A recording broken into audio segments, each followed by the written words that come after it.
everybody, to the Horsetalk podcast, episode 3. Now with our guest tonight, Justthriftin. Just a little intro on Justthriftin. He was one of the first people that ever reached out to me on Whatnot. Was like, hey man, can I help you? I see you're going to start selling. You're buying. Went the extra mile. Has a great show here on Whatnot as well. He's just a super good guy in general. One of the first Game Cabin t-shirt purchasers of all time. So excited about that. And thanks so much for joining us tonight, man. Hey, what's going on, guys? I'm happy to be here. Awesome. Happy to be here. Are you wearing a Game Cabin t-shirt right now? Yeah, let's go. Game Cabin t-shirt. Sweet. How to represent the Game Cabin. Yeah, man. I'm looking at you on two different screens right now, so I'm trying to get my bearings on which one is the actual most live one. But yeah, man, that's a second print Game Cabin t-shirt. So, you know, we always talk about, hey, it's first print, it's it's oval seal, it's circle seal, whatever. So you got that second print going there. So how was your day today, man? What'd you do? The day was good. So my schedule, and you guys probably know this because I talk about work probably too much, but my schedule on Fridays is pretty easygoing, where I am done usually about noon, sometimes 1 o'clock. So I got done pretty early today. We're taking a little trip. So I'm in Wisconsin. I'm in southern Wisconsin, just south of Madison. So we're taking a little trip tomorrow over to Sheboygan. Going to spend some time at the beach and hang out over there. And so I was just kind of getting ready for that. Yeah, nothing too crazy. We went down to the park. I can't believe there's even beaches up there. I know, right? Yeah, no. So it's on the west side of Lake Michigan. So some actually really nice like sand dune stuff. If you guys have ever been to the Indiana dunes, I'd recommend it. It's super nice there. But anyways, you get some of that same exact like soft, nice sand that's over there in Sheboygan. Dude, that's crazy. You're about as far away from where I'm at as you can be. So I used to work a little bit in Minnesota, so I used to fly from either Mississippi or Baton Rouge up to Apple Valley, Minnesota, somewhere right outside of Minneapolis. And I remember always looking at it. I think it was like a little over 1,000 miles to get to that place. Yeah. So, yeah, you're way over there, man. So it's like we're on two different ends of the earth. Yeah. Yeah, so I don't know, it's a good spot. We like it. There's also a garden there that we're gonna visit. So my wife and I have 5 children. And so this garden is dedicated to like children's books. And so everything is book themed. So you've got everything from like the Magic School Bus to Winnie the Pooh to like classical, I see that, Karma, like Beatrix Potter kind of stuff. So it's a really neat garden. So we're going to hit that in the morning, go over to the beaches, and yeah, just have a chill day tomorrow. Dude, you have 5 kids and you're only like 24 years old. That's crazy. 24 years old? No. No, I'm 36. Yeah, so not 24, but yeah. You're still a baby though. That's awesome, man. I kind of wish I was still 36. Yeah. I'm tiny. Hey, what's up, man? I'm becoming an old grandpa horse. Somebody told me I was terrible at gaming last night on the Rebels show. That was kind of like a strike to my heart. And I was like, all right. I was like, thanks. Yeah, you know what he's talking about. I did see that. And that conversation last night was awesome. You guys were talking about stuff that I love to hear about. Some of like the inner workings of Whatnot and like, you know, how do you make your stream better and all that sort of thing. So that was a great conversation. But yeah, that guy was like way off his rocker. Yeah, dude. So for people that don't know you, obviously, I think most people here on Whatnot know you. But for people that don't know you, tell us a little bit about your show, about your like where you started with it, and any other platforms you sell on, and just kind of a little bit of a intro. Yeah, sure. So I don't know, my like reselling journey probably became like just took off as a kid even. So like whether it was garage sales, whether it was lemonade stands, whatever, right? Like I just loved to sell stuff, you know, loved to find things and sell it. And that was something that I did like, I don't know, forever essentially, right? And then probably in my like maybe 19, maybe 20, I went to like a flea market for the first time and thought like I could do this, right? I could sell at a flea market and this would be really, really fun and kind of a way to pay for like school and stuff like that. And so I don't know, started to get spots at flea markets and, sell not necessarily games, but like vintage toys, sometimes clothes, whatever kind of caught my eyeball. And that's really kind of where like the whole reselling thing started. Then for a long time after, because I got out of the flea market thing probably right before COVID, which was just like a stroke of luck. It was just getting really busy and everything with the kids. It was kind of like, I don't need to do this anymore. So got out of that completely. And then pretty much just did the Bay. I mean, I don't know, kind of like everybody, I suppose. I always did a little bit of the Bay and sold on there for a long time. But discovered Whatnot at some point in there and was like, this is really cool because this is a social thing that I can talk. I can show stuff off in detail. I can like get involved with what I'm selling. And I really, really like the social aspect of it. And so, and after a little bit, I don't know, some bad experiences on eBay was just kind of like, I think I'm pushing away from that and just really, really enjoying the Whatnot community. I've been on here for getting close to 2 years. I think it'll be 2 years in September. And yeah, just really, really enjoyed it. Yeah, man, it's you have such a positive show. Like it's never like a negative tone or anything like that. I have to like watch myself a little bit on that. Sometimes I get mad, and I'm like, I'm just gonna quit. I'm just gonna quit. I'm gonna quit one of these platforms, go to the other platform, and then a week later the other platform does well, and it just kind of goes back and forth. If you guys are in the chat tonight, which I see we do have a good bit of people in the room, make sure you throw whatever you want to hear about tonight as well. I don't have a script or anything like that, so we're just hanging out, doing a little horse talking tonight as well. So love to hear from y'all on that. So Wisconsin, I'm assuming you guys have the harsh winters and the beautiful summers. Like, what's it like during summer with like garage sale season? Like, how does that work over there? And then what happens in the winter? Garage sale season is busy. There's a fair amount of it, and I love garage sailing. I'm not comfortable yet to like do the whole like chase the right price, like record myself at those things, but that would be super fun. I do like it. It is very hit and miss as far as like gaming stuff goes, because sometimes you will find stuff and you're like, holy moly, how does this exist? And then you'll just go on a dry streak and not find anything forever. I think in a way, I'm at a disadvantage with my job because I work during the day and don't get onto Facebook like frequently enough. And whenever there's like a really good Facebook listing, it's gone like super quickly. So that is really, really tough. But I don't know. It's just finding stuff. I do have a lot of flea market connections from the past. So that's another way that I source is just people that I used to know that are always out hunting and stuff like that. But no, still love garage sailing. It's a good time. It's a good time. I wish there was, I don't know. I wish there was more of it.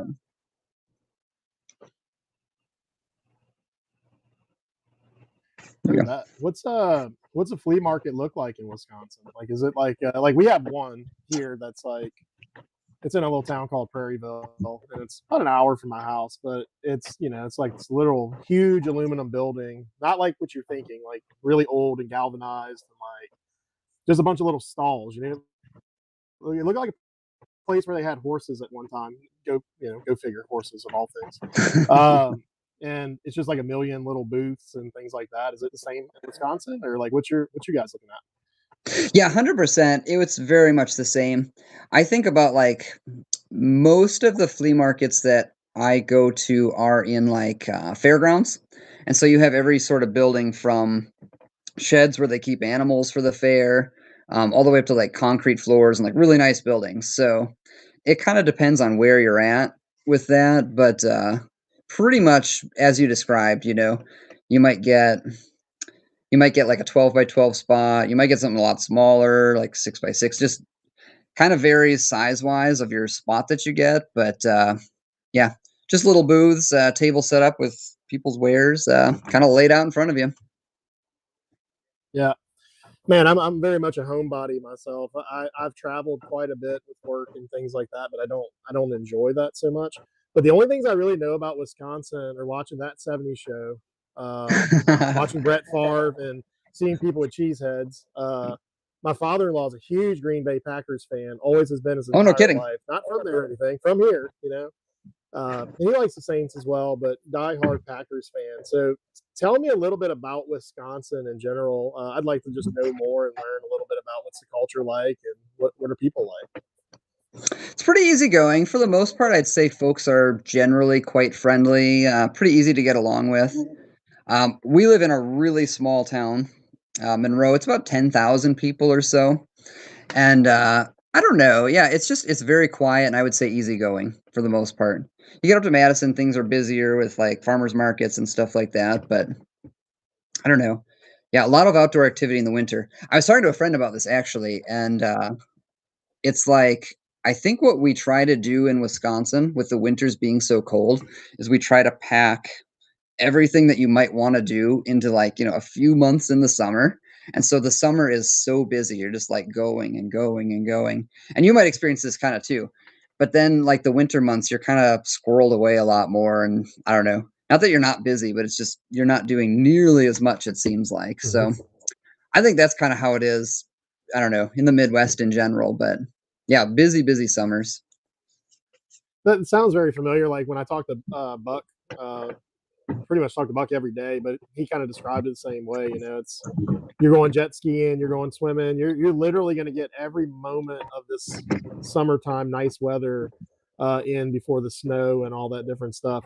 We don't have any of that, so it's more so winters are fairly mild, but they're wet, so it rains a lot. But summertime's kind of miserable, to be honest, down here. So Yeah. it's just 100 degrees and 100% humidity every day. It's just trying to survive outside. Now it's great for like going to the pool, something like that. It's Yeah. awesome Yeah. for. But if you're going to try to play baseball with your kids, you're going to literally die out there.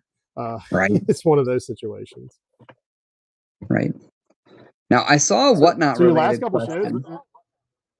Oh, go ahead. Yeah, go ahead. Would you? Well, Would you no, say I you saw got it a from little bit of a Sweet delay? talking about Givey goblins, and I wanted to get your opinion on that too, and what your feeling is on the Givey goblins. And I don't know, does that frustrate you? Does it like get under your skin at all, or do you not care at all? So I haven't put a lot of thought into it. But if I had to really think about it, I think there's people out there that are only in it for the giveies. And I think that's okay because you're giving it. It's like your decision to give it, right? I also think there's people that legitimately are thankful when they get it, which I think is good as well. I know as sellers, everybody That's true. loves to just see a thank you or just like some kind of acknowledgement that you get it. I think we've kind of created a culture as sellers though, where we've made the giveies not as important as they really should be, or not as like as valuable. So, like for example, in some of the bigger streams, they run a givey the entire stream. But Yep. when you get that givey, so I've won a couple of those giveies, and when you get it, it's like one sticker. Now you did get shipping and things like that, right? So I almost feel like you could do a givey that's just free shipping and literally just call it like $5 shipping or something like that. So it doesn't get under my skin, but I am a studier of the business. And I will say that the majority of followers only giveies don't result in sales. But if you're trying to do the givey to get sales, I think you're starting in the wrong place. So Yeah. I also have that. Now, I will say this: I think giveies are great to get followers and to get some people to hit that follow button. And we all know on Whatnot, a lot of people hit that follow button and then literally hit the givey and then hit the unfollow button following that. Can't say I haven't done it at least once just to see if it worked. But I'm more of a fan of the buyer's givey. Like I like buyer's giveies.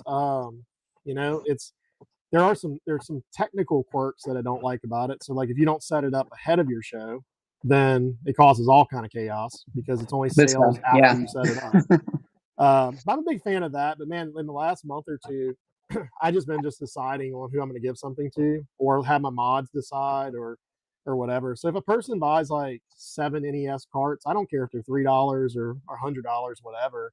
We'll give them a gumball pull or something like that. Sometimes I don't do any giveies at all, but I would say I'm fairly neutral on the subject. But I think it's really up to the seller it's hard to complain about it when it's your responsibility to do it. Yeah. Like you set it up. I mean, you literally chose it. Now, what I don't like is people that are somehow cheating the system, meaning like you're not Mm-hmm. following, you're not even in the stream, and you somehow got a giveaway. It happened to me one time. I guess it was like a form filler or something like that. I don't like that at all. But other than that, man, I think I think the sellers really have to do a good look at themselves and say, hey, if it pisses me off that this person got it and didn't buy anything, then maybe we shouldn't be giving it. So Yeah. that's my take on it. Yeah, What I about you? agree with that. It does get under my skin. For some reason, I have never been able to get over this. Like, it's one of those things that I'm like, I totally agree with everything you said, but it just like it keeps getting under my skin. Like, oh man, they're just bouncing around, picking up givvies, and totally don't have to buy anything for me. That's not my vibe at all. But yeah, when I see people being like, "Hey, what are you getting? What are you giving away? What are you doing?" and like not saying anything about it, it still just gets at me. So I'm working on that. I'm working on Yeah, that. dude. So on Rebel Show last night, we were talking about like ethics a little bit, just like seller ethics, buyer ethics. And it's I used to click the givey button on every show I went into because I just got habit of doing it. Like I didn't really think about it, I just clicked it. Yeah. Yep. But I went through about a month ago and I actually unfollowed everybody that I'm not interested in watching or wanting to deal with, and if I go into their shows and it's a followers givey or even just a regular givey and I have no intentions on buying anything, I don't even enter it. So Right. I personally feel like if I win it, I need to buy something. And I think that's probably more of like a seller mindset of like we understand what it's like to give $6 in shipping to somebody. Yep. So I've actually been not entering a lot of them because I don't have intentions on buying. Now, some of these bigger shows like Chase or even Retro or any of those guys that have these like 7-hour long shows, like I'll enter a bit of those. So I kind of feel like, at some point I'm gonna buy something anyway. I usually do. Yeah. It's hard Yeah. to resist. 100%. So I don't know. I'm kind of evaluating givvies as a whole, but I'm much bigger fan of buyers givvies than I am on followers givvies. So, but I Yeah, think I there's a agree. place for both of them. I'm terrible with that, with the needing to set them up beforehand. I always forget, and I keep telling myself, "Got to set up a buyer's giveaway. Got to set," and like that's kind of the direction I want to go to, and I just always forget, and it's like, oh man, I forgot again, and then I don't want to like pull everything down and like set it back up. So I'm like, all right, well, we'll just go again this week without another buyer's giveaway. Sorry, guys. Yeah, man. What we can't go without talking about is anticipation. So, for those that haven't been in Justthriftin's show, there's a whole wall of it, and you see it right behind him right now. I actually have a CIB right now that I just loaded into the bin today for it. Oh yeah, look at that, the horsing around. So my kid, it was funny, man. My kids kept like tugging at my shirt. They're like, "What are you doing? What are you doing?" I'm like, "I'm coloring," and they're like, "You're Yeah. coloring?" They're like, "We didn't know you knew how to color." I'm like, "Well, I haven't done it in a long time, but yeah, dude, I don't know, I just wanted to make something crazy on a piece of paper that it's hard to write on those NES cards. It's hard to write Oh, on it those is. Yeah, boxes. for So sure. if you're gonna write on it anyway, you may as well just like load it up. Go all out. Yeah. Yeah. Did you see that horse? This is gonna rival like definitely not Karma's artwork. Like that is You, beautiful stuff. you might have to hold it up a little bit higher. It's on the like very bottom of my screen. There it is. It's a little saggy in the middle, right? Uh, It's seen its day, It's been yeah. through it. It's a stretched out horse. It's like a Hayabusa, but it's a horse. Well, I've got a CIB copy of Anticipation on the shelf right now, and I was looking at it today, and I'm like, I don't even remember how I got this or where it came from or whatever. But I know people are always asking, like, you're like, hey, I want to sell one to Justthriftin, and be like, okay, well, I have one, so maybe I'll just try to keep one in stock for your Yeah, folks. keep it up all the time. There's always people out there looking. Yeah. So I noticed your last couple of shows, or maybe more so just during the summer, you've been going a little heavier on paper lately. Tell me about paper. Like, do you have a love for paper? Are you finding more paper in the wild, or just like what's the themes with paper lately? I have been finding a little bit more paper lately. That is true. And then also what Sweet just kind of noted it right there. We love paper, right? It seems to be the thing that everybody at least sort of needs, right? To a certain extent. I love paper. I love the artwork. It's the kind of thing that as a kid, that's probably what draws me to it a lot, is as a kid, I could sit there and just page through a manual, and read characters' bios and like make up a story in my head about what's going on in the artwork. So that definitely draws me to it. But then also on the collector side of things, it's kind of the thing that everybody needs, like you're always kind of looking for paper, even if you don't have a box, even if you don't even care that much necessarily. It's like, oh, that's cool. I could get a manual with my game. And it can kind of be a nice little entry for people to start collecting a little bit more. I mean, right? We've all got loose carts. I got loose carts all over the place, but not necessarily manis for them. So, and then I'm trying to learn a bit more like on the detailed side of things as far as like what inserts go where, what kind of things to look at, what's valuable, as far as inserts, posters, what's common, all of that. So it's a super fun thing to learn about because it's kind of endless.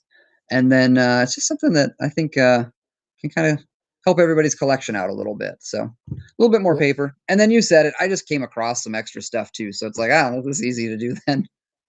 Yeah, I mean, I saw you got a big paper lot a while back. I got that Gargoyles 2 Manny from you. So I collected most of the purple Capcom carts and then slowly collecting the Mannies, but not intentionally collecting the Mannies. You know what I mean? Like if I see it, I'll buy it, but I'm not looking for it. So if it like pops up, that'll be the current purchases. But I've been borrowing a few of them, unfortunately. So like they go into CIBs that are missing things and whatever. I don't think I'm ever going to go to the boxes because I ordered all the mini boxes for my Tengen and Purple Capcom. Although, dude, man, like I'm starting to wonder if that guy like took my money and ran because it's been like 2 months, maybe 3 months, Oh, no. and I still haven't gotten any other communication. So, yeah, on man, the mini boxes.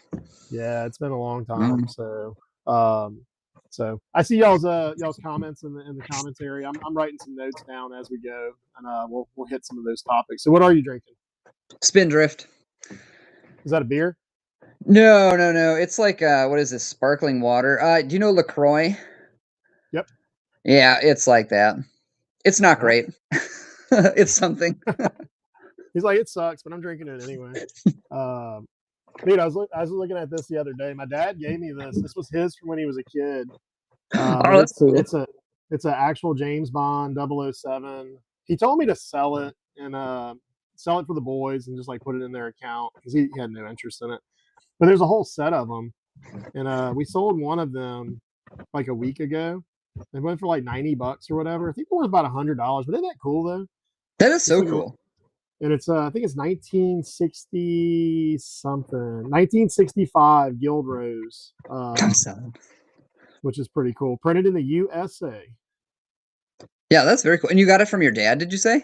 Yeah, he's had it in the safe for a really long time. And I felt bad about selling it, but he was insistent on he wasn't going to give it to me unless I sold it. So okay. He's like, well, I mean, you're always going to get it eventually. But, it was like, he's like, hey, sell these for the kids. I want to give them some money for their account or whatever. And, but I might keep that particular one. We sold one of them, and then maybe we'll keep that one. But it's staring me in the face over here. So Sean Connery's looking up my ear. Just like staring you down. Yeah, bring it in. So there was a question about your personal collection. So I'll ask it this way first. The house is on fire and you can only grab one item. What you gonna grab? Oh, that's tough. It's probably gonna end up being my Earthworm Jim stuff. And I grabbed both of them because I didn't know if we'd even ask, but I grabbed both of my pretty little Earthworm Jim CIBs. Oh, that's nice, man. Boom. What Love this game. Is that part 2? I know the camera's part 2. Funny. Sweet. I don't think I've ever played part 2. Is that one as good as part 1? Which one's better? I don't know. I played part 2 way more, so I'm kind of partial to it. As far as is it better or not, I don't know. That's tough for me to say. But I played part 2 way, way more, so I love that game. Honestly, I love that way more than part 1, but that's just because, like, the connection with that, and I think I've talked about it before, but, like, I played a lot with my cousin, and I played a lot with my brother. And so playing Earthworm Jim 2 with those guys is just, it's going to be stuck in my head forever. And, like, that is, I don't know.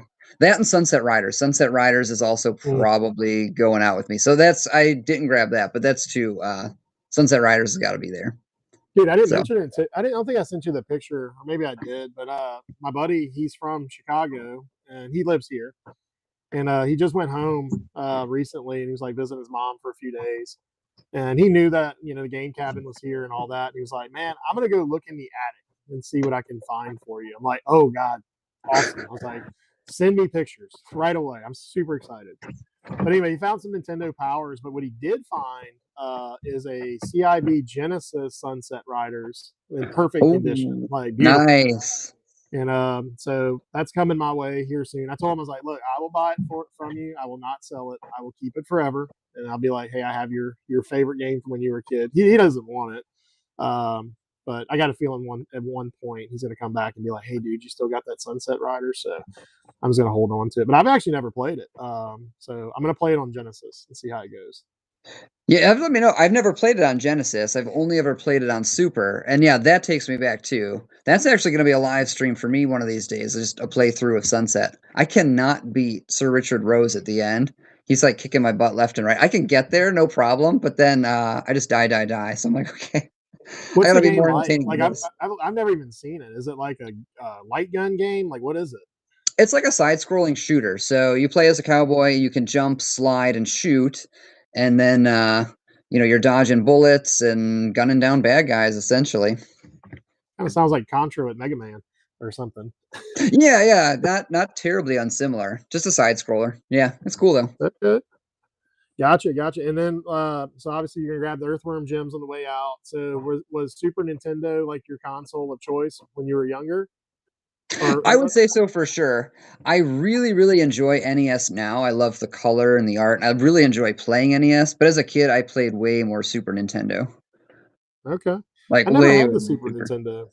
I don't know how that happened. Like I went from NES to Genesis, Okay. and I love the Genesis, and I think I got all the games back that I had. But every now and then somebody like pops one up and whatnot, and I'm like, "Oh shit, I had that game. I didn't even remember I had it," until I see it. But I played a lot of Earthworm Jim. I played Boogerman quite a bit. Okay. Mortal Kombat 3. I had the ultimate Mortal Kombat 3. Remember the one with the purple front on it? Then I had all three of the Mortal Kombats. We put in the blood code, with the Genesis to get all the crazy blood. That was wild back in the day. I don't think my parents knew like what I was doing with any of that. Even though they bought it for me, they didn't care. They just whatever. Go in your room and be quiet, But it started making me think about, what are the other games that I haven't like collected again that I'd like to get from my childhood. So just recently, I might have to go grab it, but I bought the Windows. It's like Windows 95 version or whatever of SimCity. Oh, cool. Like the original CD-ROM Sims. And dude, this is like when SimCity, like they just went to CD-ROM. You know what I mean? Like, it probably was on 3.5-inch floppy drive, but like I had it as a CD. And then we would spend summers at my uncle's house. And dude, every summer, me and my brother would play it all day, and then we would leave it running all night on the computer because he had a second computer. He was a software programmer, so he had a couple computers. And man, we leave that thing running all night. And we come back, we'd have like all this money in the morning. We're like, oh shit! And then we'd like build, and then we'd like leave it all day. But I freaking loved that. And then in high school, computer wise as well, we played Worms. Remember Worms? Yep. Dude, I freaking loved Worms. That shit was awesome. But I feel like there's another game that was just, dude, let's go even further back than SimCity. And I don't have this. I need to make a note right now. Scorched Earth. Dude, Scorched Earth. Remember that? Scorched Earth? I don't know if I do. I don't know if I do remember Scorched Earth. So Scorched Earth was just like Worms. Like you had the field, like say you're on like a mountain and it showed like, on the screen. And you'd have like a little tank, and you could shoot different weapons over, and to hit the other tanks, and then they would shoot them back at you, and you can like get all the way up to like a nuke, and then when you had a nuke, it like blow the whole screen up and stuff. But dude, Scorched Earth was awesome. Like I'd play that right now. It was good. So Dude, those I are gotta the go kinds of find games that. I try to find on my or like on my phone and like play as an app. I love those Yep. things. Yep. I see Atomic's talking about the Tiger handhelds as well. Did you have any Tiger handhelds? I had a few when I played them quite a bit. Yeah, I had a few. I had a Tetris. I don't know what else. I think I had a Power Rangers too. Not a lot though. I didn't have very many, but I think I had a Tetris and then I had a Power Rangers of some sort. Maybe an X-Men too. I don't remember. I saw in the comments Age of Empires is great. That's another thing we did a lot with PC gaming. And then so is Heroes. That was really good stuff. Yeah, I don't remember Heroes. That might have been after my my stint. Dude, I remember when the internet just was invented. Al Gore invented the internet. But we played a game called Lord, and it was Okay, yeah. like, is it like Dungeons and Dragons kind of? It was all Mhm. text, and it was DOS and DOS text, and it's like you've walked up to a strange man in the forest. 1, slap him in the face. 2, run. 3, pee your pants. Like you had to like choose one of the 3, and then things would happen. Dude, I thought that was wild. That was wild to me. And then you were playing with like other people in other places, and like I couldn't comprehend that. Like I was like, what do you mean we're playing with people in other places? This must have been like 1993, maybe Okay, yep. 92. Dude, Windows 95 wasn't even out yet. So it was at my buddy. His name was Clint. He was like 3 or 4 years older than us. My parents still live in the same place, so every time we go to my parents' house, I'm like, "Oh, that's Clint's old house right there. I wonder what happened to Clint. Is he still alive or or whatever?" He probably doesn't even remember who Uh-huh. I am, but I remember Lord on his computer, of all things. That's crazy. So we played Worm, Lord, uh, Scorched Earth. Yeah, you got to go find Scorched Earth, man. You need to try that one out. I'll look it up. Yeah, no, that sounds fun. Like I It's said, probably that's the kind of terrible. thing that I like now anyways. So yeah, that sounds pretty Yeah, good. it's probably terrible, terrible, terrible. But you start talking about all that, I start thinking about like when the internet first came out. Remember ICQ? Like Oh you could yeah. like the Messenger, AOL Messenger. XCOM, that's cool. What is XCOM? I'm not familiar with that one. Oh, XCOM is a great game. It's a turn-based like strategy game. And so you're moving your units, you're moving your guys around, and then if you're playing it now, right, you can play against other people. So they're moving their guys, you're moving your guys, setting up ambushes. It's a great game. It's super, super fun. Gotcha.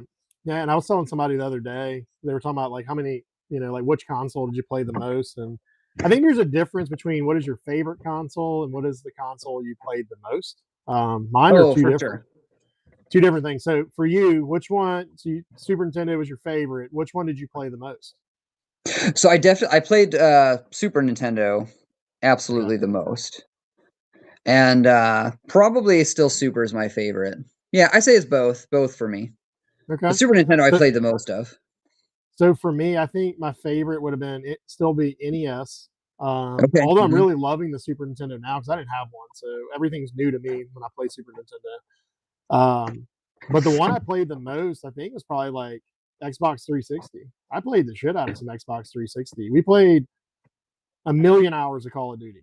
You know what I mean? Like the whole series. I mean, I started on like Modern Warfare and then played online with my buddies all the way through like Black Ops 3 or something like that. So this was like a 5 year stretch of just constant Call of Duty. Oh, Obviously, yeah, for sure. well before kids. I had the headphones and all that stuff. But our favorite thing to play actually on 360, and I still have my original 360. It's one of the only things I have still from back in the day. And the only reason I have it is I gave it to my nephews. And then when I got back into collecting, I asked my brother if he still had it. And he said, yeah. I was like, y'all play it? He's like, no. I was like, I'm coming to get it. And I'm coming to get it right now. But we played a lot of Rock Band. So a Oh, lot of yeah. Rock Uh-huh. Band. Dude, I had the fog machine. I had the strobe lights, all of it. So we set the fire alarm off with this fog machine multiple times. We had to like, so picture this. It was what year was that? 2000. I'm gonna say 2009. I think that's about right. A little house in the middle of nowhere. Front door open. Fog rolling out. Loud ass bass. Strobe lights like coming out of the door, like from outside with the fog, and just a bunch of nerds drunk with one tequila, and I had all the DLC stuff, so I had like 150 something downloaded songs, and that's why I don't want to get rid of that 360. It still has all that stuff, Rock Band 1 and 2. And dude, we had everything. I had the wireless Logitech guitar, like we had the Logitech bass, like the longer one, and we had the mic stand. Dude, we were singing. They're waking the neighbors. Bro, it was crazy. It was crazy. So, oh, do you, Superman? I actually need a Rock Band set for 360 for sure. So I got all the games. I just don't have the guitars anymore. I sold my Logitech guitar only like 3 or 4 years ago. I found it in the attic and sold it. I went for like $200. That one I had. So not allowed to sing on a chord. Not allowed to sing. Dude, that's probably me too. But when I'm feeling it, like I'm singing everything. So when the mood strikes, right? Yeah, dude. Especially if there was like some Beastie Boys or some stuff like that. That'd be cool. Some Foo Fighters, all that kind of stuff. So I still do that a little bit at work, here and there. So 5 guitars, 2 mics, and a drum set. That's plenty. Yep. Yeah, dude. I love some tequila. I probably should start drinking tequila when we do the Horsetalk. It's not a bad idea. So the last bottle of tequila in the cabin that got opened actually got opened on the entire cabinets and countertops and floors, and it was a very expensive bottle, and RIP, and I just don't want to open another one. So sad day. So what about you, man? So the rest of the summer, what's on the agenda? You guys going anywhere? Any big plans for your collection or your shows or anything? No big plans for the collections. I think and no big vacations either. We're actually going to go to Door County, which is kind of in northern Wisconsin. If you're unfamiliar, if you think about Wisconsin as a hand, it's that little peninsula sticking off the side. So we're going to go up there in the fall, which is gorgeous. I mean, if you guys have the opportunity, definitely visit. Very, very pretty up there. But then as far as the show goes, no like real big changes. I don't think like in the foreseeable future. Going to keep doing Thriftin Thursdays, going to keep doing some manual Mondays, probably mix it up with a few like odds and ends and random things here and there, but probably just going to roll on until the fall and kind of see where things go after that. Cool. We got a question about your volleyball competitions. How much training is going into them, and what in the world are we talking about? What are we talking about? I don't know anything about the volleyball competitions. Okay, so I play volleyball, and I've played some pretty big tournaments here and there. How often do I train? I play weekly. As far as my like workout and stuff like that goes, try to be working out, I don't know, a few times a week here and there. I ride my bicycle all the time and just try to do a lot of range of motion stuff. But no, it's like, I don't know. Do I play in jeans like Tom Cruise? Yeah. No jean shorts. No jean shorts. It is pretty funny. So I went to a really large tournament a couple of weeks ago. There's 3,200 teams there. And so there's everything from like very, very serious, like professional play, all the way down to people in costumes. And so there were people in like wrestling singlets with like headgear and mouth guards. There was people with like pro wrestling costumes. It was a hoot. It's a hoot. It's always a good time. But Dude, that's kind of it for me. That's crazy. Yeah. I like volleyball. I think I've only played mostly like I don't know what you would call it, the alternative sports or the nerd sports. Bowling, golf, tennis. I was good at all that kind of stuff. I did play baseball through high school, but I think golf's my favorite, and then it still is because like I can still play. I actually got to go play yesterday. It's the first time I played in about a year or so, and brought home the victory, which was good after being rusty for a year. Nice. He was talking smack. He was talking all kind of smack, and then he still lost. So that was that was fun. We had a question about the summer slowdown. What's your thoughts on it? Have you experienced it as much as others, and can you notice it? Yeah, 100%. Summer slowdown has been very, very real for me. Yeah, I don't know exactly what influences it. I think it's a little bit of everything. I mean, you guys were hitting the nail on the head, I thought, last night with, I mean, people's travel plans, people not being on as much, a lot of different conflicting things. People financial planning for even, the holiday season, stuff like that. I think there can be a ton of factors that way, but I've definitely experienced the slowdown. Um, Yep. Very much appreciate everybody that's willing to like hang out, in my stream on a Thursday night. But yeah, it's definitely hit for sure. Cool. Looks like Millie left you a question there. I'll let you take that one, Thriftn.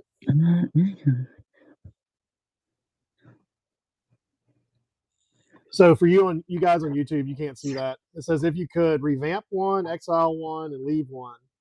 Dreamcast, Wii U, PlayStation 1. One can be revamped, one is exiled, and one is left as is. Okay, so this is the ones you chose are probably not best for me, but I'll tell you what, PlayStation 1, I would leave it because I did play PlayStation 1 with my cousin quite a bit, a lot of Tekken with him, and I really enjoyed it. Like that was a really good experience. Love playing that. I would keep playing PlayStation 1. Now, actually, I bought a PlayStation 1 today because I was like, I get in these moods where I'm like, I think I want to play this. So I picked one up on Whatnot. And who did I pick it up from? I think maybe I picked it up from JW. I can't remember. I picked it up randomly. And I'm going to play it for a while and have some like ton of fun with it. Dreamcast, let's see. We will maybe revamp it, but I don't know how because I don't know. I didn't really play a ton of Dreamcast. And I guess I'd exile Wii U because I've never played Wii U, you guys. Yeah. Yeah, never played it. I feel like it just kind of went whoosh by me because now I enjoy my Switch very, very much. Mm-hmm. I feel like that kind of took the place of it. So I know nothing about Wii U. I don't even know. I think I have 2 Wii U games in my bin, and that might be the extent of my Wii U selling. Like I know nothing about it. Yeah. So I did the whole Wii U set because I thought you did. Yeah, everybody hates it. So I naturally gravitated to that because I was like, oh, I love that.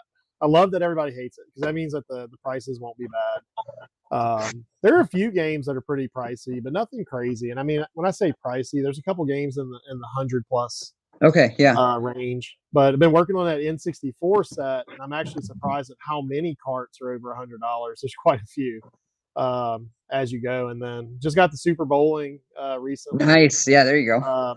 From a connection out in Oregon, so long ways away for Super Bowling. So got that, and then had the opportunity on a Sculptor's Cut, and I just didn't want to drop that much money at one time on it. So I know it's not going to get any cheaper. In fact, if I don't pull the trigger on it soon, it's going to go through the roof by Christmas time. So yeah. So I'm kind of thinking about that too, but it's also to a point now where there's literally only like 7 or 8 games left, maybe a little bit more. I got all my stickers on one little sheet now, so all the stickers and top labels. And I was Matt was at a convention today, and he picked up some games for me. So thank you, Matt. Shout out to Matt's Retro World, always shopping for me. He called me on FaceTime, so I got to do a little shopping vicariously through Matt, which is cool. He was at a convention in Austin, Texas. So that's what I do. There you go, Matt. Yeah, we picked up All-Star Tennis 99, and I forgot the other 2, but we got 3 out of like 10, so that's pretty good. That's good. Yeah, very nice. Yeah, so I was excited about that. So it's tough with some of the pricey stuff. I mean, like Sculptor's Cut, because I always convince myself, like, oh, I'll find it sometime, right? Like I'll find a really good deal on it sometime, and then I just regret like not picking it up. So it's always tough. That's a great question in the chat, man. What's your thoughts on how do you keep up with changing market values? Like, what's your plan there, or how does that affect you? How does it affect me? How do I keep up with it? First of all, would be honestly, I do watch a lot of shows. I watch kind of like the family core group here with like you and Atomic and Matt and Retro Memolo, a lot of the guys that I watch, and I kind of try to see what stuff people are looking for and try to pick up, some info that way. I do use price charting as far as, following trends and stuff like that. And then a little bit with like eBay sales. So, I'll keep I don't know, kind of some tabs on different games and genres of games, right? So like, are beat 'em ups getting popular? A couple other things like changing market value, things that you can kind of, in my opinion, keep an eyeball on is like movies. Like, are there different movies coming out? Are there revamps of different things like that that can make something more popular? I kind of keep eyeballs on that sort of thing. But that's probably my biggest strategy as far as just that. Also, honestly, personal experience, right? So, like, if I have a game that people keep asking or just keeps selling and keeps doing well at, I just keep going back to the same thing. I'll keep looking for that game, and that's kind of my strategy on it. So nothing too crazy, but Yep. I want The forever, man, forever. yeah. So on my end, the bin has been a challenge. There's so many items in it now. I think we're somewhere around 1,000 or so, and a lot of it's manuals as well. So I was thinking about it yesterday. I was talking to Rebel about it a little bit. So I think what I'm going to do with the manuals is not post those in my live shows, but more so just a listing that says NES manuals ask, and like Sure. $1,000 or whatever, and people can just ask and I can thumb through them or whatever. I think that's better for the live show. But on the shop side of it, like when we're offline, I think it's good to have every one of them listed because people can find what they're looking for. Yeah. Yeah. As far as the pricing goes, it's not my strong suit. So keeping them updated is not really easy for me. So what I do is I price it of where I need to be based on my Yep. buy cost, based on fees and all that other stuff. And look, if it goes up in value and you come into my show 2 months later and it's still there and you buy it, guess what? You get a good deal. That's Yeah. how I do it. But if it goes down in value, I will evaluate the offers and things like that in the moment. So they're like, hey, you have Sunset Riders. You're asking 100. Could you do 80? I'll go look at what Sunset Riders is doing today. But I'll also look at what I still paid for it as well. And sometimes I have to pass on it. So Yep. if it's significantly below my cost, even if market value went down, I'll just hold on to it. Like it's fine, So that's the beauty of, for one, not running a business that this is not paying my mortgage. So Right. that's a beauty there. And then I joke all the time it's a not for profit, so not overly concerned about $1 here or $5 there. But yeah, man, it's one of those things too. And I think if people are consistent buyers in your stream, you're more likely to take a $5 loss on an item that went down in market Oh, for sure. than you are if it's like this person you never heard of, and stuff like that. So not my strong suit. So y'all check out my bin every now and then, and see if things have shot up. Like for example, yesterday I actually had this actually happened yesterday on my stream or the day before. I had a Super Metroid in complete in box. I had it listed for $275. And it's not the cleanest copy, but it's decent, and shit, market value on that thing is 384 right now. So yeah. it's shot up It significantly. really shot up Since I posted it. So somebody inquired about it instead of buying it. So I went ahead and did a price adjustment at that point. Yeah, But I only went up to for sure. I went up to like 335, so it's still like 50 under market. But it was an interesting one. But even if I sold it at 275, I'd still be fine based on what I bought it at. Yeah. Yeah, that's wild. That was Matt's comment too. The person should have just grabbed it before you changed it. I'm like, yeah, well, if you want to negotiate, we're just going to negotiate. It's like it's all things are fair at that point. So yeah. All right, just checking to see if we had any other comments in there as well. So I don't see anything in the moment. So let's talk a little bit more just about reselling in general. So you know, how did people look at, like, your friends and family? Does everybody know that you resell? And then kind of like what's their opinions of that? Yeah, I think pretty much everybody knows that I resell.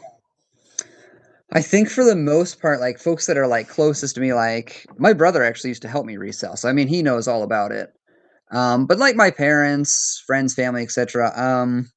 I think they know. I don't know. I mean, it kind of depends where they're at in that sphere. I think a lot of people are kind of like, "What do you do?" Like Yeah. you go onto your phone and like you look in the camera and you sell stuff, like, and don't really get it at first.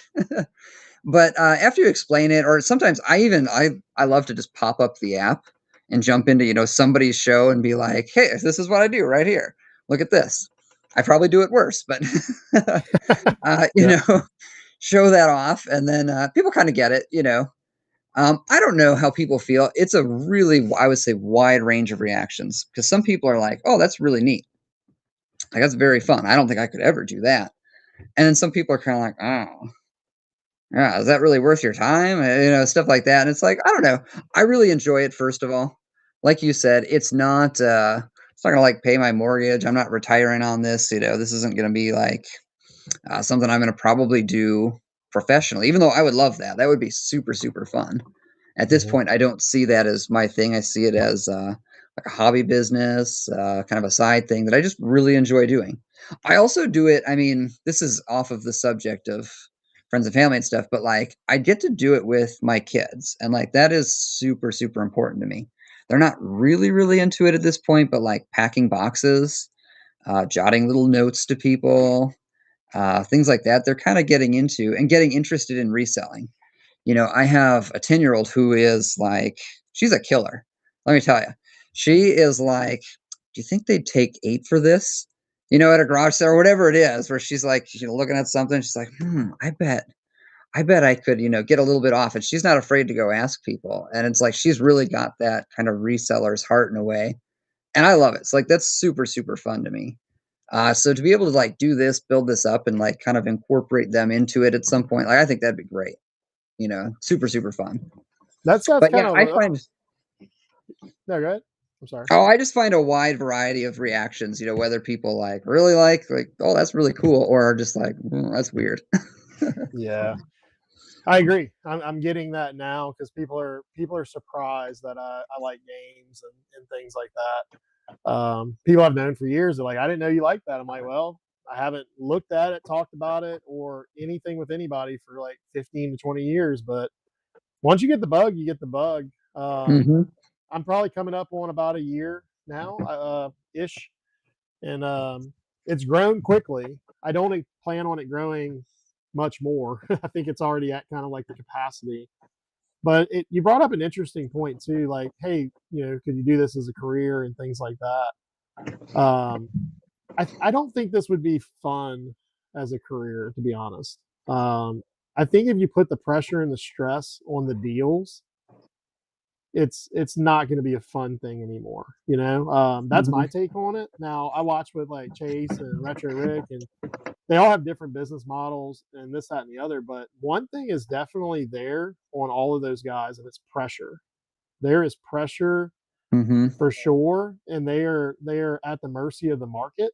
Now they have a huge advantage because inventory comes to them, but that doesn't Yeah. mean it's easy and they don't have overhead and things like that. So like what's your thoughts on that? Like, do you think like, hey, Thrifton, tomorrow, guess what? You don't work anywhere else. This is what you do.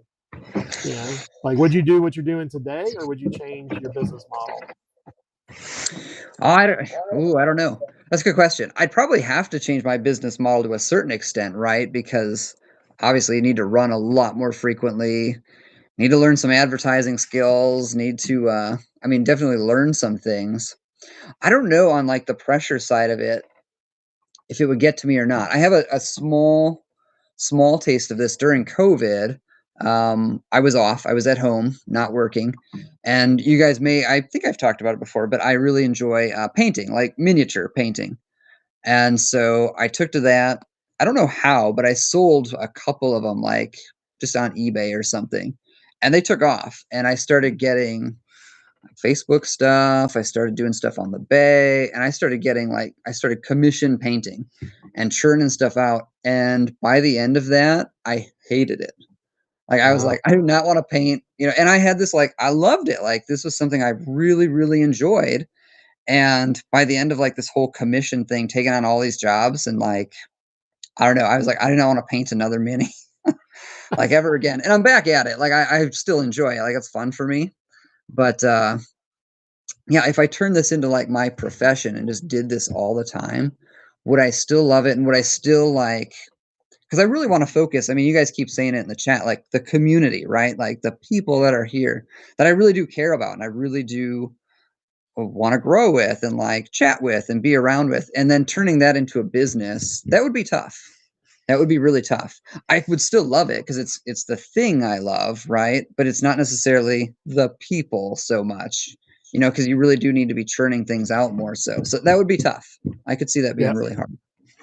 So two things for you. A comment that was made by a streamer yesterday. I wrote it down when they actually said it last night, and I was like, I wonder if other people feel the same way. So I'll ask that first. So this was the statement made. Every streamer on Whatnot is making money. Don't let them think that they're not. What's your thought on that? I do make money, but it is not like, I don't know, it's not like raking in the dough or anything. A lot of it I try to turn around and like find cool stuff. So I mean that way it's kind of paying for itself. But yeah, I don't know that I would say I would not agree with that statement. I think a Yeah. lot of people do lose too. I think I try to be smart about it, right? Hitting on the business side of this sort of thing. I'm not trying to lose money, but I know I have. I mean, I've run sales where it's like, ooh, yikes, like that really hurt. Yeah. And so, I would not agree with the statement that like every whatnot seller is making money. Yeah. This particular person had like 200 people in the room, and I was like, oh, I really don't Nice. want everybody. I don't want everybody to like take that as a fact, because I mean, I had a stream. I don't know. It was about right before Oreos came on Horsetalk. I lost at least $500 in one stream, and I was Mhm. like, yeah, we're not all making money all the time. So there's ups and downs with it. I don't do it for money at all. I would actually agree that most people that sell on Whatnot, this would be my statement as a counter. I don't think that most people on Whatnot are selling or in it just for money. I think that they're more so collectors that want to build their collections and help fund their collections. I also think there's a lot of people that buy in bulk that just need to sell some of this stuff because they don't want it. Mhm.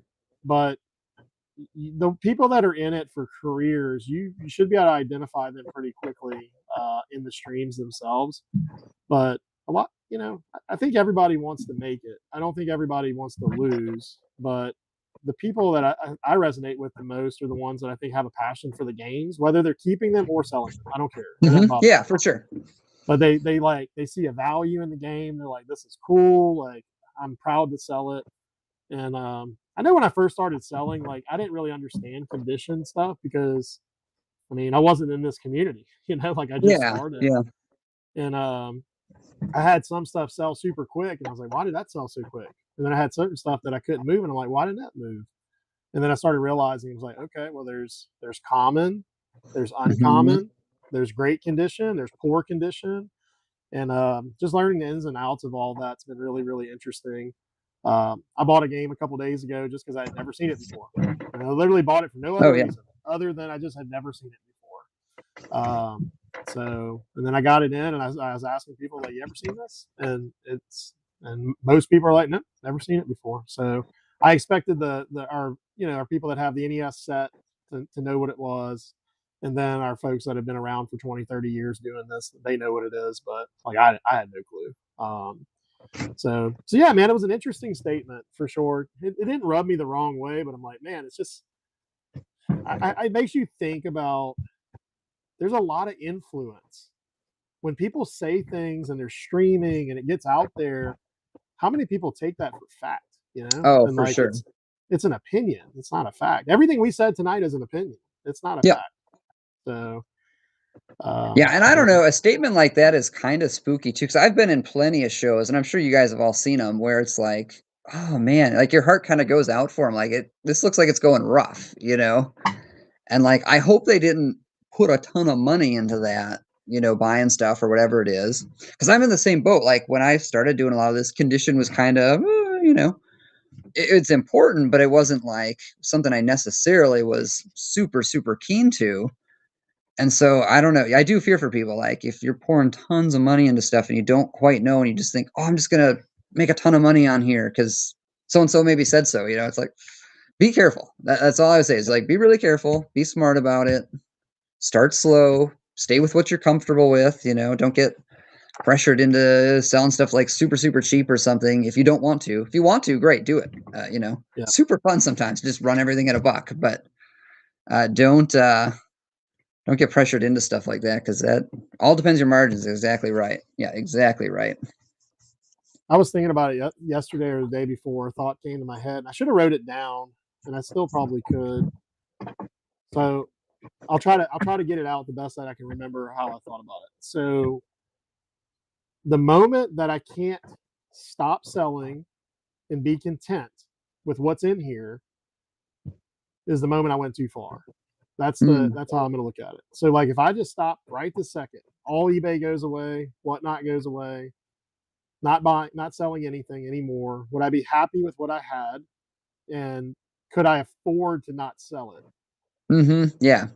That to me is the fine line for the cabin. That's kind of where I'm basing this whole thing around. And I think that makes sense. At least it makes sense for me. That if you can't walk away from it because it's either too much financial liability or whatever, you might have went too far. But if you're trying to make a career, or you're trying to, be $100,000 show seller, obviously you're going to take more risk than that. But yeah, man, my place is pretty full, and now I have to be more selective about what comes in here. Yeah, I think that is a really, really solid point. Like, if you can't walk away because, you've got too much and too much financial liability with that, watch yourself, be careful, because that could be a really, really scary place to be. Yep. So what industry do you work in? I can't remember off the top of my head. Dental. Yeah, so Oh, I'm a dental hygienist. I've worked in the same office now for 13 years. And yeah, so Monday through Friday, you can find me in the dentist office. nice, man. You use the so you're using all the stuff. You got that water. What do they call that thing that like pressure washes the teeth like really hard and like knocks plaque off of it? What's that called? That's the ultrasonic, Okay. right? So it's called an ultrasonic, and that tip is it's vibrating at an ultrasonic pace and then jetting water over that tip to knock everything off. So Nice. vibration plus water, yeah. Yeah, man. That's I always find that interesting. I like when the girl, like, if she has to use that. Sometimes like my back teeth, she's like, well, I got to do it on these very back ones or whatever. And she like puts the headgear on, like the face mask. I'm like, Yeah, the oh, full mask. yeah. Uh-huh. I'm like, shit's about to get real up in here. So always think about that kind of stuff. Yeah, fun times in the dental industry.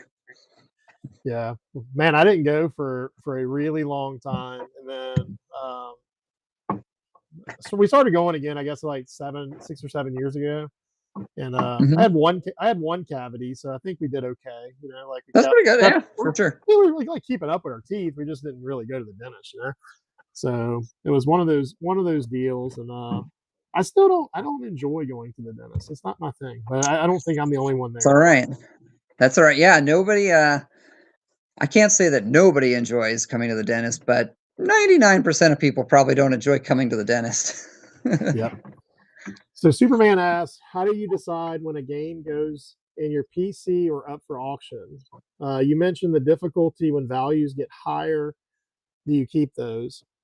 That's an interesting question. So the decision on PC or selling has nothing to do with financials for me at all, like zero. So if I bought it, I knew I bought it for the collection. Like, it's no doubt about it. And I do tend to pay more for those too. Like I'll pay 100%. I'll pay over 100% for things that I want.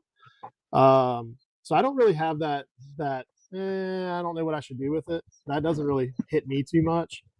But how do I decide what goes to auction? So it's already predetermined. So I mean, if I purchased it knowing I'm purchasing to buy it or to sell it, then so I don't really have much there. What about you, man? Do you kind of have that juggling of, do I keep this? Do I sell this?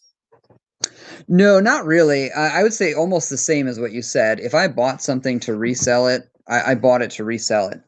Now there might be some like some wiggle room in that. So like that Earthworm Jim that I bought that for my collection.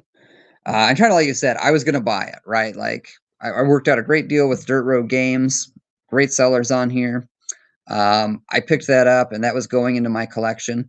The only little switcheroo, and I didn't even know this at the time, was that the cart that I already owned was better than the cart that came in the box. So I did switch that around to sell it off. But generally speaking, as far as like if I'm buying something for my collection, that's what I'm doing. Versus if I'm buying something to sell, I'm buying it to sell. Yep. And there could be a few exceptions, like I just said, like I bought that Earthworm Jim, I swapped the cart. And then I sold the cart on here like a week ago or something. And that's that. But no, if I'm buying something for the PC, it's going in the PC, and that's kind of it. Yeah. And then another question was asked about what's that one item you sold and wish you didn't sell it. I've got a little story on that. So early on, I sold a CIB Mario 64. And Matt's Retro World actually won the auction on it. I just auctioned it. And I guess about a month later, Matt auctioned it. And I was like, I need that back. I need that back. Right There you go. I did regret it going because it was the first Circle of life. copy I got into the cabin. It was the first copy I had, period. And I think somebody just asked me to run it, and it was like in my display case or whatever. And I just went and grabbed it and ran it because it was one of those days I just wanted to like, auction some stuff. So I got it back and I still have it. It's over there, and I wouldn't even say it's like the best copy on earth, but it was the first one that I got since I had the original game. So it kind of brought back that feeling of like, oh man, I sold my Zelda 1. I sold my Zelda 2 in a garage sale for like $2 to somebody. Just kind of had that oh shit moment. But we all buy and sell games back and forth with each other all the time, like all the time. So yeah, mine is definitely Turtles in Time. And Retro Rebel's been torturing me because he's got this beautiful Turtles in Time sitting there, which is probably about like the one that I had that I sold. And I sold it for a good price. I mean, I made my money on it, all that stuff. But then I was like, I wish I didn't sell that. And I hadn't thought about it in a while. And then I saw his and I was like, dang nabbit. Did you have that game when you were younger? Yeah. Yeah, it's a top 5 for me for sure. I didn't have that one. I didn't have a Super Nintendo, obviously, but shit, I didn't even know that they made the Hyperstone heist game. Oh yeah. So I got that one. I want to play it. I haven't got to play it yet. But I love Turtles 1. That was my jam on NES. Did you really? I liked all those games that were like terribly hard to beat. So Contra, Turtles 1, Zelda 2. Those were the games I played the most. There were other games, and I'm trying to think of what I played. I can tell you what I played when I was a kid. So I played those 3. I played Zelda 1. I played Mega Man 2 and 3. I never played 1, 4, 5, or 6. Didn't even know they existed because I'd never seen it. Okay, yeah. I played a lot of Marble Madness, a lot of Snake Rattle Roll, Tetris, Mario 1, 2, 3. I actually love Mario 2. I'm a huge Mario 2 fan. I know it's not a Mario game, but I thought it was awesome. And then what else? Because I'm just looking on my shelf over here because I tried to like recollect some of them just for playing. But that was the gist of the one. Oh, Life Force. I love. Oh yeah. So when Matt visited the cabin a few months ago, I made him sit there and play Life Force with me. We used the Game Genie. I was like, we're just going to use Game Genie. We're going to beat Life Force. And, we did. And I've beat that game without using the Game Genie, just like Contra and stuff too, but I loved it. Regretted you selling the sealed Zelda. See, that didn't mean anything to me, though. The secrets thing or whatever, that just... I knew that was cool in the moment when it was happening, but like, there's no sentimental value there. And if it makes you feel better, Oreo, my sealed Zelda just got graded. Just got my grade back on that yesterday. We got a 9.2 A+, so I was excited about that. And I'm assuming it has a sealed secrets in it since the game is sealed. So nice. So we're good. So I have a beautiful copy. The player's choice of Zelda over here that'll go on the stream here soon. Since I'll probably just keep the graded one, I guess. Dude, that's awesome. Here, check this out. So this is a picture. I snatched this to show off for you guys. This is a picture of my dad and I. I don't know if you can see that or not. Hold it a little bit higher. A little bit higher. Right over your face. Whoop, there we are. There's me as a kiddo. And what do we got in the background? Mario 3? We got Mario 3 going. Yep. So when you're talking about Marios, it made me think of that because I'm like, Mario 3 is definitely like a top tier game for me because that's just like that brings back memories like as a kid. And then that's part of my NES collection is like games that my parents played. That was kind of important for me to like pick up. I kind of forgot to mention that when we were talking about collection stuff because my dad was like a huge Pipe Dream fan of all games. And then my mom loved Dr. Mario. So it's like Dr. Mario, Pipe Dream, and then Bros 3 is like big games for me as far as collecting. Dude, we played a lot of Dr. Mario too. That's one of the ones I didn't mention a minute ago. So what's better, man, Dr. Mario or Tetris? Oh man, I love Tetris too. Like I actually play quite a bit of Tetris, but I have to say Dr. Mario because it's like one of the only games like I could sit down today with my mom and play Dr. Mario and she would play that. And she's not into games at all. Like that's not really her thing, but she is good at it. And like yeah, I would play Dr. Mario. That's where I'd have to go. The freaking music on Dr. Mario, man. The music. Like that just it's like still in my head. And I don't even think I realized when I was a kid that you were like eliminating germs or whatever. Like I don't ever put that together. And you were throwing pills of all things Right. too, you know. Like I don't even think that would pass nowadays, you know. Like you probably couldn't even throw a pill. You probably get, you know, banned or whatever. Or Okay, you know. so get this. Do you know my Dr. Mario story on Whatnot? Uh-uh. Have you heard that story? Nope. Yeah, okay. So what I don't know, this goes back to like when I started doing games. And I put Dr. Mario, it was a CIB copy of Dr. Mario, did the whole listing thing or whatever, listed it. It got taken down and I didn't really realize it at the time, but it was gone. And then I was going into like my messages and stuff, and Whatnot wrote me a note and said that I got a. It's the only warning I've ever gotten that Dr. Mario it violated like community guidelines. It didn't specifically say Dr. Mario, but it said this listing violates community guidelines, and we've taken it down. And it was like, oh, what? So that's like I got like a. I'm not like canceled or wasn't kicked off or anything, but I got like a strike from Whatnot, like you can't do this. I'm like, what in the world? So I don't know if it's the pills or what it was, but yeah. Man. So like you email them back and be like, hey, everybody has this thing. Like everybody everywhere, right? Yeah. Yeah. I think I had like 6 of them at one time. Yeah. No, I never did anything about it. I just I think I just relisted it at some point and sold it, I don't know, in one of my shows. And it was just like, I don't know. I'm just gonna put it back up there. That's crazy, man. Just seeing if there was any other items. Well, cool, dude. Well, look, tell everybody about where they can find you. You know, like where are your store? You know, what platforms? When do you stream and all that stuff? And we'll wrap it up, man. Oh, cool. Yeah. So obviously, Justthriftin is my name on here on Whatnot. You can find me on Thursdays for Thriftin' Thursday. Shout out to Sweet Oreo for the name. I do run other streams during the week, but Thriftin' Thursday is kind of the most consistent. I'm pretty much there every single time. So yeah, check me out on Thursdays. Otherwise, you can find me on Instagram under the same name, Justthriftin. I don't post a lot on there, so you're not going to get a ton of value out of that, but you might see things once in a blue moon. And that's about it. I don't really do a lot. I do some things on the bay, but mostly, I don't know, random things like record players, jewelry, stuff like that. But no gaming related stuff. I don't really do action figures on there anymore. It's just pretty much random odds and ends. But yeah, Awesome. definitely check me out on Thursdays, man.